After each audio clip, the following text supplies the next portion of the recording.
collectibles, trash, and even animals. What happens when clutter becomes chaos? There's new guidance and it's changing the way we diagnose hoarding. Our friend Dr. Levack is here with more fascinating conversation. I know a few people that this may apply to, Dr. Levack. Right. Okay, so this new guidance, it actually could help people. Tell us a little bit about this new information that's out. Well, we used to think of hoarding as just a part of being obsessive compulsive, but it's only in the last few years that hoarding became its own diagnosis on the International Classification of Diseases. So the new guidelines are telling us, be mindful that hoarding is something that develops slowly over time. It's not something that suddenly happens. And almost no hoarders look for help. The only way that hoarders get to the medical profession is because of another problem, or because their relatives and friends start to worry about them because hoarding has become so bad that it's a health hazard. We've seen, I think, some reality shows even about this. I find it fascinating when I watch and these people go into the homes and you see how much, I mean, top to bottom. What is the difference between somebody being really, really messy, like you go into someone's house and there's just stuff everywhere, and then somebody being a hoarder? Right. Or someone who loves to collect things. And collect things, yeah. Yeah, and they may have a house full of figurines or something. A hoarder, by definition, is someone who cannot throw things away. Okay. Even things they don't need, even things that have absolutely no use, they get very upset if anyone touches their stuff.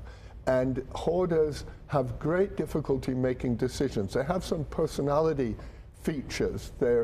They tend to not be able to make decisions. They second guess. They hold on to stuff and they can't let anything go. What's the psychological reasoning behind it? What motivates them to do that?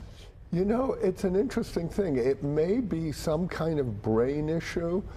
It can also happen if you grow up very poor.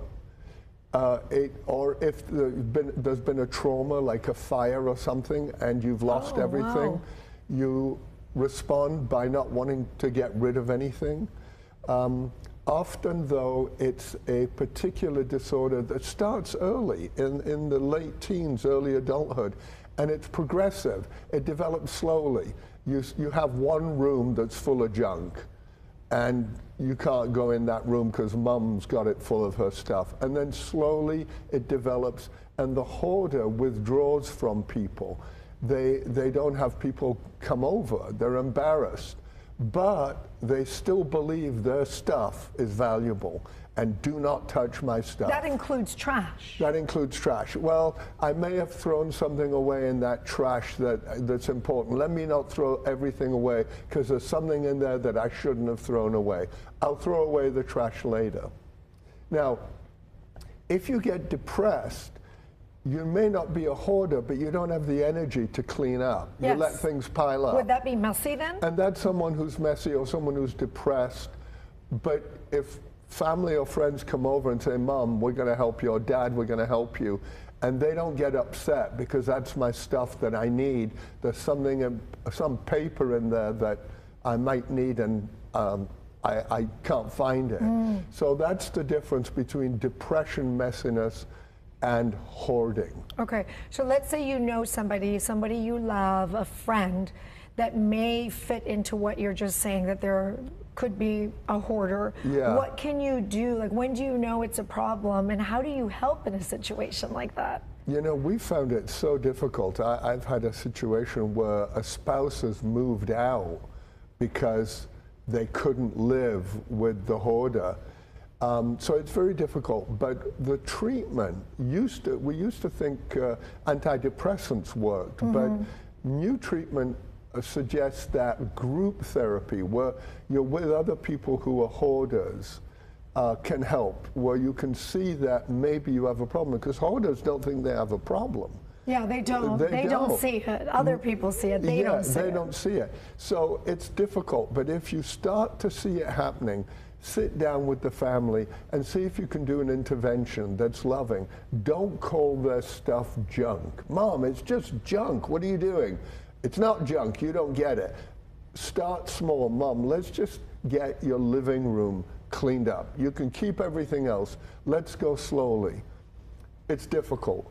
You need a community of family, friends to intervene and help. Yeah, because all of that stuff is actually real stuff somewhere. It's real stuff. Up here, over here. That Exactly. yeah. You're bonded to that stuff. Right. And you're afraid that there's something really important that you might need. Oh my God, where is that piece of clothing? I knew I needed it. I could give it to someone. Right. They can't find it. Well, hopefully if you're watching this and you know somebody that may need some help, there are a lot of resources, I'm sure, that are in San Diego. Absolutely. And call your mental health professional, talk to your doctor, find out where there are group therapies for this kind of psychological problem. I, on the other hand, may have another psychological problem where I enjoy purging all the time. I spent this entire weekend throwing stuff and donating and just giving it away. Yeah. I just don't do well with stuff, Dr. Levack. And you know what? That's great, unless, I'll tell you, my wife sometimes gets a whole box full of stuff. We're throwing this away. I start to go through it and say, wait a minute, why are we throwing this away? And then the hoarder will hide things from their spouse who's tried to throw things away. Yeah, well, we don't got that problem. Not in our home. Dr. Levack, always good to see you. Good Thank to you. see you.